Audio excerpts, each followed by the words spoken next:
guys, hope you guys doing good, doing great. And we on the third day. I know you hear I'm sick, my voice, but I say, you know what? I got the strength with God and Jesus.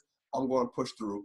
And the reason why I want to push through, because sometimes we can have a feeling that we can't go on. We might have a feeling that we're not strong enough. So I've been, deep into my word, and I got the strength. And I say, T, you have been through worse. You have been through more pain. You've been through more struggles. You play football in the NFL, so when you were sick, you still play, you still practice. So I definitely want to encourage you with that. So I'm still going to serve, even though I'm not feeling well. So whatever you may journey, you might not be feeling well, feeling your best. Maybe it's a headache because you're not doing coffee.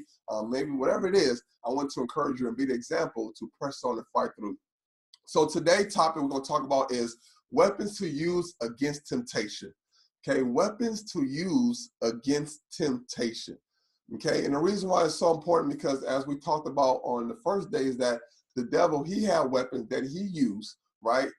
That he used to make you to make Jesus sin, right? He had weapons that he used, but also in his world, people have weapons, right? Manipulation, right? Make you feel bad. They'll use your weaknesses of always want to help people, right? So we all have weaknesses, and the devil will always press on your weaknesses because he knows where to get you. So let's talk about, right, the weapons that to use against temptation. But let's figure out first, how do the devil press on us for us to be tempted? So we must know that where he directs the temptation. So the devil, right, in the world will tempt you in three crucial areas, The first area is your physical needs, right? Your physical needs and your desires. So give examples like food, right? Thirst, right? So if you come home, you're hungry, haven't ate all day, so he's going to tempt you with unhealthy food. Maybe thirst, right? Could be for sex, thirst for love. It could be thirst to be touched. That's why so many, young ladies will fall for older men, because they want touch. They want touch that they never probably got from their father,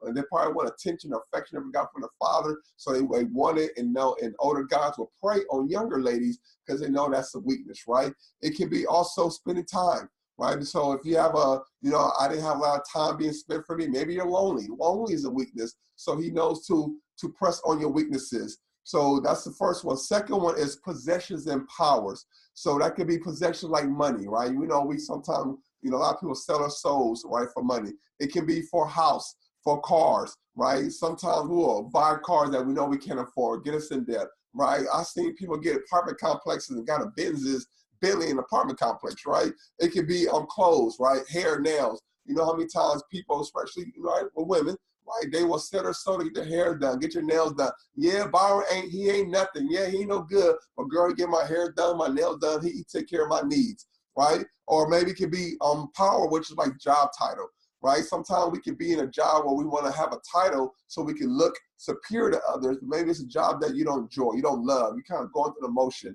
It could be maybe a relationship title, right? I want to be married. I want to be a wife, right? All my friends married, all my friends' wives. I want to be a wife. So you're going for a title, right? But also what can happen is you can fall to that wickedness, and now you get that man that maybe, he was all great, but because you rushed into the marriage, you got married the first month, second month, third month, whatever it might be, and you find out that it was not for your good.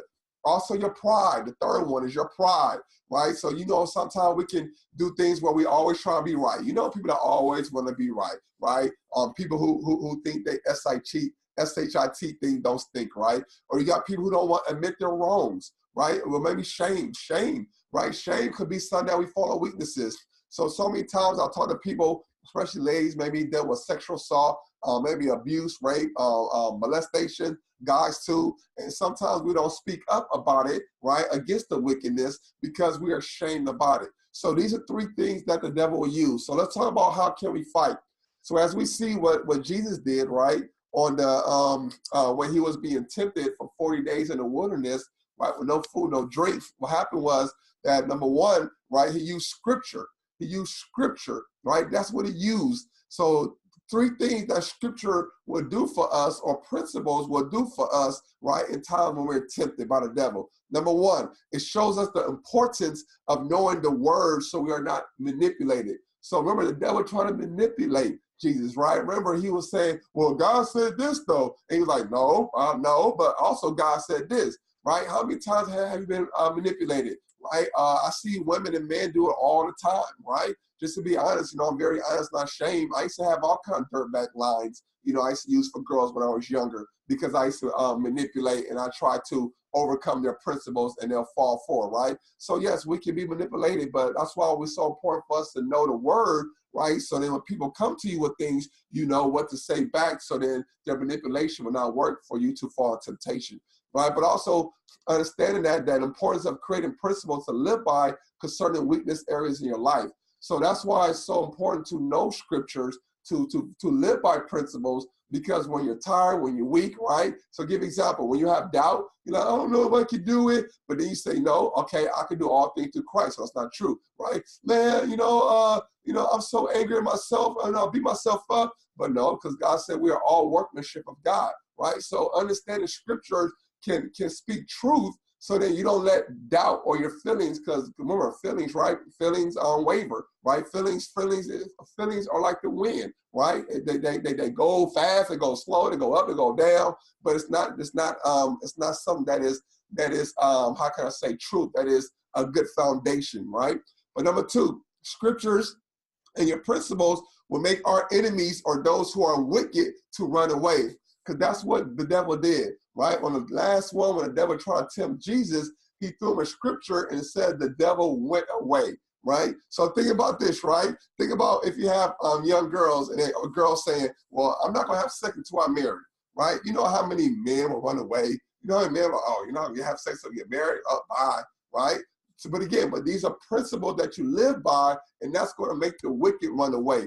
That's going to help you to see the fools right quick. And that's the reason why you want to learn scriptures and you want to follow principles, all right? And ask yourself, do you have principles that you live by when you're tired, right? Do you have principles you live by when it comes to time? So you won't think that, well, I don't have enough time or I got to get done fast. Do you have principles when you feel weak, maybe it comes to porn, maybe alcohol, maybe drugs, right? Maybe you're weak when it comes to sex. Do you have principles that will help you to go away from temptation, not fall into it? The third one is that it will redirect us so we can know how we should act, right? And how we should think. So that's why it's so important. One of the scriptures I use when I'm in temptation is everything is permissible, Terrence, but not beneficial. So when I want food, I can say, well, just a little bit. Well, yes, but it's not beneficial, Terrence. So I say that over and over sometimes when I'm feeling tempted, and me saying that helps me to know how to act. Terrence, your principle is do things that is beneficial to you, not things that is available to you. But again, these are principles, okay? Coming to the last thing is, right, is understanding and having scripture. So one of the scriptures, one of the ones that I want us to live to have for today is to let people know, or food know, because again, some people doing lemonade drink, some people are maybe doing smoothies. So this is what I've been saying. I don't live for you or food. You could be snacks. You could be coffee. You could be that donut. You could be pizza. Whatever that you is, I don't live for you. I live for the Lord. So that's something that I've been saying on my journey is I don't live for you pizza. I don't live for you burger. I don't live for you coffee. I live for the Lord. And me saying that over and over and over gets my strength back. Okay, because my mission life is not to make you happy, because people and friends going to do things for you to make them happy. No, you must find your own happiness, I tell people. So that's another reason why we fall temptations, because we're so busy trying to make other people happy, and we fall to their sin, but then later on, we're not happy because it slows down our life, or we're not happy about our choices.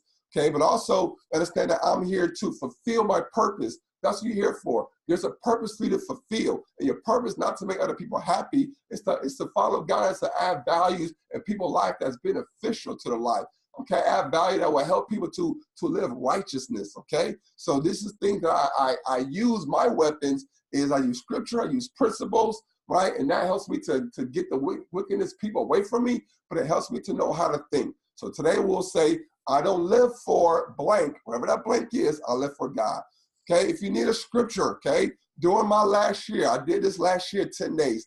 I did 10 days with liquid. It was tough, guys, okay? So I read this passage. I'm going to tell you over and over when I felt tempted or, I felt discouraged or I wanted to give in. So if you go to Matthew 4, verse 4, Jesus says, no, people do not live by bread alone, but by every word that comes from the mouth of God.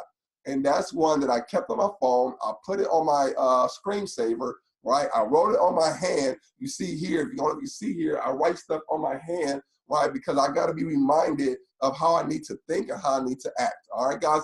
Hope this helped. Again, we on day 3. Okay, reach out to me if you need help, you need guidance, okay, you need encouragement. Please don't feel, oh, if I ask for help, that means I'm weak. No, no, no, no, no. We are all weak. We are all humble. We are all slaves to God. Okay, we're all weak. That's why we got to make sure that we call on His strength, and we go to others so we can get encouraged, and we don't throw in the towel and give up on ourselves, because that's not the spirit that God has in us. All right, guys, love you. Talk to you. Peace.